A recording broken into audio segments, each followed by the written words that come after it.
I'm Max. I'm Rahul. I'm Luke. And I'm Ildi, and we're here to talk to you guys about ChessVaultDB.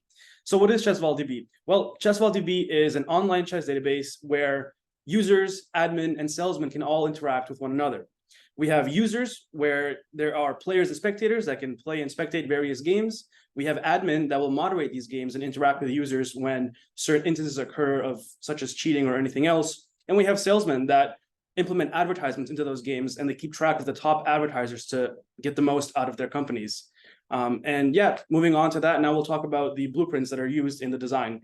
Luke will talk about that next. Yeah, so I'll talk about the three blueprints, and they correspond to three of the user personas that we have. So right now I'm on the advertiser page. We have Mark the salesman who deals with those. We also have Alice the admin.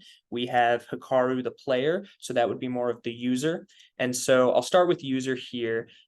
We have a bunch of general routes for getting all users or all games or all advertisers. And then we specify with parameters, get the player stats of a specific username or a specific game and a specific advertiser. So we also have post, put, and deletes for all of these, including posting a new game or posting a new post, putting a new post ID, and then we can also delete users, delete posts from there.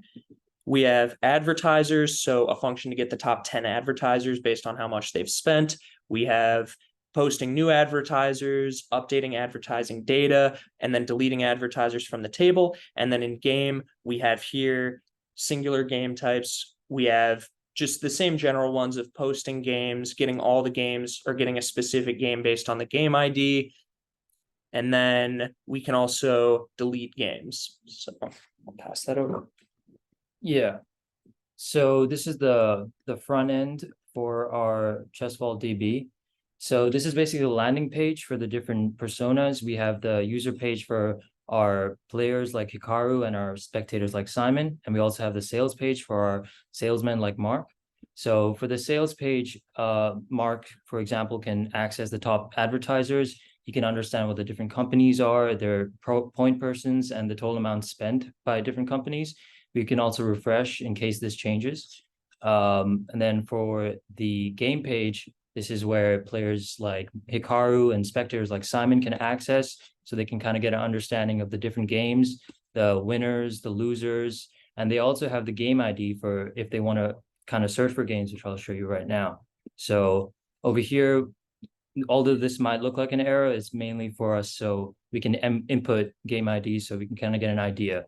So for example, we can put game ID 4 and we can get the basic information for this game. We can get the winners, the losers, and the spectators.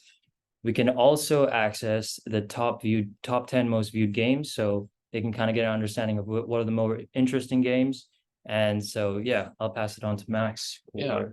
So kind of going back to the home page, going into the big one, the user one, we start or we land in a user database. And this is to basically be able to see all the users. So as you can see, we have multiple pages of users and their rating. And this is mainly, and of course, if there's new users, we'll refresh.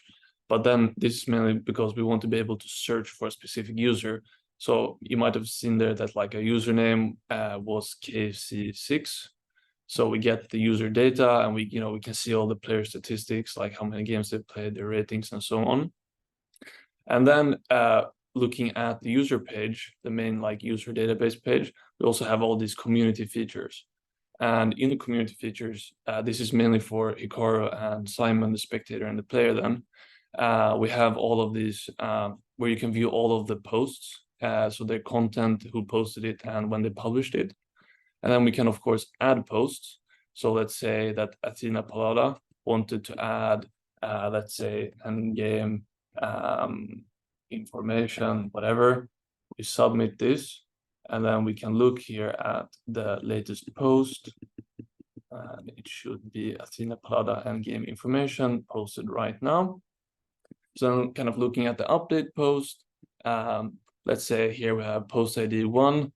So we want to update the first post. So usually you would know what post you're related to. So let's say we want to update post 1, or we can actually, a bit more interesting, go to the last post and say post ID 202, and we want to end this back to endgame strats.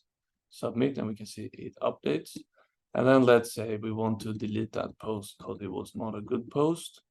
We would go in here and we would delete post 202. And you can see it is removed.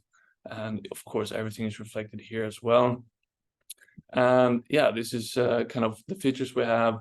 We chose then Icaro, Simon, and Mark, the salesperson, spectator, and the player. We have blueprints for the admin. It was a part of the user blueprint, so we have all the routes. We could put all these admin features, but decided that like we wanted to stick with the three big ones which had the most data and the most features. Thank you. Thanks. Thank you.